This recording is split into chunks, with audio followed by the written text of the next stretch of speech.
All right. Move on to Cyril's article.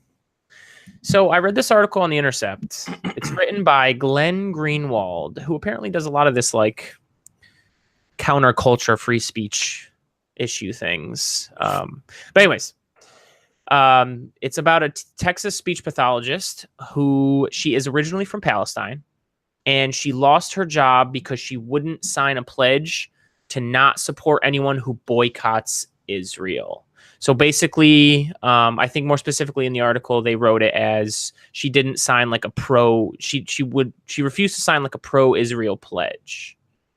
And the first thing I thought of when I was reading this article, so by the way, she even says there's a video that accompanied it, and whether you want to believe her or not, whatever, but in the video, she's recorded as saying like she's not really a huge activist. She's not really into that stuff, into that like huge activism stuff. She's just someone who's got a regular job and a regular mom, but who definitely bases her economic choices on things that she believes. And I think that if you scrub away all the labels from that, if you just described to most people, hey, it's a mom who's working, who is not an activist, but chooses to make economic decisions based off of things that she believes and hopes that the world will become a better place in her eyes, I think most people will be like, oh yeah, that's great, right? Would you agree with that, Chad? Would you say, oh, that sounds great? Like, good for her? Yeah, I mean, you can't fault somebody for sticking by their convictions. Right. So the first thing that hit me reading this is it's easy to be pro free speech when like most people agree with you on an issue, when you're in a culture where everyone's like nodding their head like, yeah. Okay, but it's harder to be pro free speech when someone disagrees with you. So I know, and Chad, you spoke of this before we recorded a little bit about how it's surprising the amount of states, and specifically what states have signed. Basically, if you want state support or you want to work in state government or contract with state government at all, you have to sign something that says you're pro-Israel. Well, New York included. Israel as much as sure. You're not going to boycott Israel. Not going to boycott Israel. There you go. Not going to boycott their economy, right? So that's a better way to describe it. But yeah, it's kind of surprising how many, states. And it's surprising some of the states, including New York. New York was the first. I don't remember reading that. Yeah, that's what it says. One of the first states to impose such repressive restrictions on free expression was New York. In 2016, Democratic Governor Andrew Cuomo issued an executive order directing all agencies under his control to terminate any and all business with companies or organizations that support a boycott of Israel. Yeah. Wow. So I also wrote, that's crazy. Also, that's like 2 years ago. It's crazy, but oh yeah, well, Cuomo is a freaking he goes into a cocoon every couple years and comes out a different butterfly. But look, I wrote down here too. It's important to separate speech and action here. Like, dude, if you have some idea, or I don't know, like if you just have, even if you have a hateful idea that doesn't direct anyone, like effectively, like it doesn't affect anyone violently or anything like that. Like if you just have this idea that you want to spread, even if it's hateful, like it's dude, I don't care. Like obviously this article doesn't have a hateful message, right? I don't, not necessarily. She just doesn't really like some of the policies that Israel implements. And so she feels like she wants to, but it just feels like we do a really bad job of equating free speech, and we're human beings, so I get it, but we do a bad job of equating free speech on all sides, right? Like everyone should be able to, especially like we live in a society now where economics are so strong that we can dictate based on our own decisions who we want to support. And that's good and powerful. That actually, in my opinion, relieves a lot of pressure on like a lot of violence that would have otherwise happened or has happened in the past, right? So now like you'll hear like the whole Governor Flynn thing before Trump actually took the presidency. Obama, right before Trump took over, you know how Obama placed sanctions on Russia for interfering right before he came out of office, and then Flynn was on the phone and got in trouble for it, for lying about it. But that's what you hear nowadays. When another nation is doing like crappy things, we can just put economic sanctions on them, and that has relieved a lot of, I think, what used to be just like we go to war over. So a lot of violence and stuff is cut back by being able to like place economic sanctions on countries and pressure that way, which is awesome. And we should all be able to do that individually as well. Like that is not violence. That is just us having the power of a modern society to be able to pick and choose who we support based on, our ideals, which is perfectly fine. Like there's a huge difference between flying over and like flying over to Palestine and like joining these like weirdo rebels and people who perpetuate violence, which is always wrong, as opposed to just like, hey, being a mom in Texas and wanting to like buy things that might put pressure on Israel's government to come up with a solution in the area. It's just ridiculous. And if we want to call ourselves, if we want to say we're the country for free speech and freedom, then we've got to like do that for everybody. It's just, I'm surprised really this hasn't been frustrating, man. challenged. How has this not been challenged in court? Like, this is such a bizarre thing. Because there's no political capital for it. There's no, not that there should be political capital that affects things in courts, but come on, let's be real. Like societies can choose their ideals and societies can choose whether or not to do certain things. And I don't know. I think most people, if you ask them directly in America, I think still 80 to 90% even of people, if you said, do you support Israel, Palestine? They'd be like, Israel. When the right answer is, who gives a shit? Like, I'm not sure if that's the right answer, but sure. Well, that's fine. But I think, yeah. I'm so taken aback by this. Yeah. Why? I think what prompted Cuomo in particular, but at the very least, these other states to feel the need to write this into law. Was this a widespread problem? Also, what do you mean by problem? Like, what problem? Well, quote unquote problem, as in like businesses refusing to do business with Israel. No. This feels political. This feels wholly political. There's got to be, based on the fact that we're a Christian nation. Well, there's that, and I think there's got to be. Me off is we live in this era where some of our leadership won their right to power by slinging slogans like America First. But then literal Americans want to choose to boycott economically certain things without perpetuating any violence, just choose things based on their own freedom of choice. And we don't let them. It just doesn't make any sense. Yeah, that doesn't make sense. It's not Israel. It's not America First tied with Israel. I don't give a fuck. It's America First. So to be fair, the one in New York State was addressing businesses that would not do business with Israel.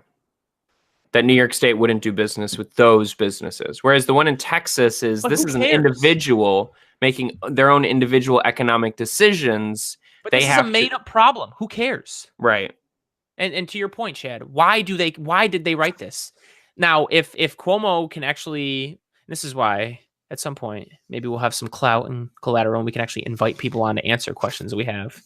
But if Cuomo was on here right now and gave us specific reasons as to why that might be harming innocent civilians or doing this or that, okay, we're here to listen. But just blanket, it doesn't fucking make sense. And this is a made up problem. Like, who cares? This is outside money. I would That's what I'm saying. I would 100% bet that this is outside money coming in, probably from pro-Israeli groups or even groups in Israel themselves trying to make this a thing. It's just a made-up problem. Also, and I shared with you my talk. Oh, go ahead, Chad. I was going to say, if I was a school contractor, I mean, I wouldn't lose my job over this. I would sign that piece of paper, and then I would keep making my own personal economic decisions. What are they going to check my fucking receipts? Or even, how about you don't even sign it? You just turn it in and say, here you go. Like, is everybody looking for the signatures in a school district of every single employee? I bet you they just file that shit away. They just say, "Oh, thanks," and they just file it away. This lady's wearing a hijab. When the lawsuit comes up, then they pull up and they take a look at it. This lady's wearing a hijab. I bet you that gets handed in Texas, and they're like, "Check and see if she signed it." Yeah, check and see if she signed it. But I would just sign it and then keep making my own personal decisions. Like, go fuck yourself. And then the minute that they fire you, you say, "Oh, we have a constitution that you might have made this law, but guess what? The Constitution's older and more binding, and so I'm going to take you to court." And it's that simple. Mm-hmm. So I agree with you. That's how it feels to me. But so I wanted to bring this up too. Well, good for her for taking on the battle. Yeah, sure, absolutely. First of all, takes a lot of courage to do that. I mean, I would just keep my job. You know what I'm saying? I wouldn't make a stand. I would. You're right. Let's talk about what we each would do. I would do what you would do, Chad. I would just sign it. I don't give a crap and just keep making the same economic decisions. Like, what are they going to do in my house? And then, so something that always bothers me. It doesn't bother me, but we can always get caught up in the fun, nuanced debate of free speech and like how I see hypocritical things on some sides when they say, "Oh, free speech," and they don't, support it for all sides. But there's actual adverse action to like stupid shit that we do. Okay, so listen to this. The bill's language is so sweeping that some victims of Hurricane Harvey, which devastated Southwest Texas in late 2017, were told that they could only receive state disaster relief if they first signed a pledge to never boycott Israel. That demand was deeply confusing to those hurricane victims in desperate need of help, but who could not understand what their views of Israel and Palestine had to do with their ability to receive assistance from their state government. That is correct. So, I didn't even see that. Bravo to the. I don't even know who this writer is. I'm not trying to say I always agree with him, but like bravo on this article and specifically to this paragraph that highlights it's always there are consequences to stupid shit that you do. There's a lot of times I feel like, especially in this day and age with this administration on the federal level, that things are done for wholly political reasons. They're actually not factual at all. They're fucking lies. Not even that they're lies. They're just done for political capital. Okay. Mm-hmm. But a lot of those times when you do stupid shit like that, there's actual consequences. Okay. And in this case, you had Americans who don't give a shit about Israel or Palestine. It sounds like some of them were like, what the fuck does this have to do with me trying to rebuild right here in America? It's just stupid. And yeah, I mean, if I'm a Hurricane Harvey victim, I'm signing that just so I can get help. You know what I mean? Like, and to be honest, those people on the right, which it's not the whole right. I never want to like paint anybody with a huge brush, but there's people on the right who praise these laws being passed. I want them to sit in front of me, read that paragraph, and tell me what they think. They're probably just going to say, "Oh, there should be waivers. It should be better." But come on, yo, there are negative consequences sometimes of these things that have real life. Go ahead. I mean, this is, as far as I'm concerned, and to be fair, I don't know entirely where I stand in terms of Israel, Palestine, whatever. That's a very complicated situation. This isn't even like an Israel issue. This really is just a First Amendment issue. This makes no sense. Why is this happening? And interestingly enough, I didn't have I don't even know how I feel about Israel, Palestine. I had no intention of talking about that. Right, exactly. It's just a holy free speech article. And it's just bizarre. It's so weird. Yeah. I don't get who is driving this? Why is this so widespread? Especially when nobody's paying attention to this because citizens clearly aren't that concerned with it. Why is this being written into legislation? Who's driving this? Who's putting their thumb on the scale? It's definitely money coming from somewhere. 100%. Mm-hmm. These are political favors being done. I am the kind of person that appreciates in this day and age that when we have disagreements or we have different viewpoints, the worst thing that happens is we denigrate each other publicly with words and needle each other with words and call each other snowflakes. And it happens on both sides, as opposed to what used to happen back in the day, war and people dying. Okay. Things have gotten better. And I was alluding to that earlier too. Like it's just, I do appreciate the fact that we live in a time where the worst that happens is we call each other snowflakes, and at least we're not like warring over the dumbest crap. I've watched many a historical documentary, which was like, this dude's wife fucked this dude, and 2 cities went to war, and you're like, God damn, man, what in the world? But we still have a lot we can do better on, obviously. So, well, I mean, ask yourself: will human beings ever be able to fix the fact that they're snowflakes or that they disagree? No. So, especially if we keep existing online like we do. Right. On we go, acting like we care about free speech and then denigrating the other side. We go. This is going to get challenged, though. This is 100% going to get challenged. There's no way that this, especially when articles like this are coming to light, it's going to get challenged and it's going to get shot down. This is absolutely it should monumentally don't say it's stupid. going. It Yeah. should get shut down. Regardless of your politics, regardless of your views of Israel, this absolutely needs to be shut down. Yeah, this is one of those legal things where some people who are partisan outside the court system, who are just commentators or people like that, they like get their panties all up in a bunch. But people who might be on the right, when it comes to like judges who are more conservative thinking, like they will come down on no free speech. Like I have trust in right leaning justices making decisions on free speech. I don't have trust in right leaning commentators and partisans.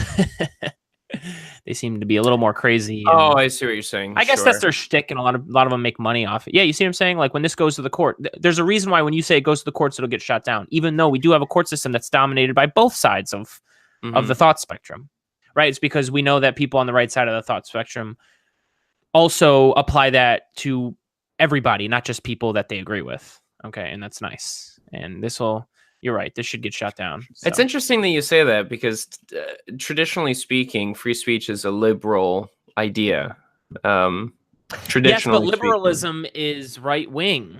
Traditionally speaking, right? Classical liberalism is like free everything, like free market, including markets. By the way, liberal and economics are not the same today when you use those in the same, right. Right, I see what you're saying. Yeah, well, I would also say that just free speech in general has existed on the left side of that spectrum in America for a while before now it's starting to get more associated with the right.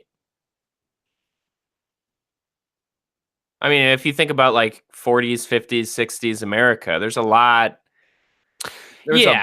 big battle there in terms of like being able to say what you want to say, and that existed on the left side of the political gambit, whatever that was at that time. Yeah. And now like the people on the right who self-identify as being on the right are like, we're the bastions of free speech. We are the defenders of free speech in America. Yeah. I don't know. It's interesting to me the way that's changed hands. Yeah, it is. Anyways, on we go. All we can do is stay slavishly devoted to actual freedoms. Don't get caught up in the tribal, like freedom for people who agree with me. Right. But if you disagree with me, no freedom for you. No, that's not how that works. Thank you very much. Freedom at any cost. All right. Anyways.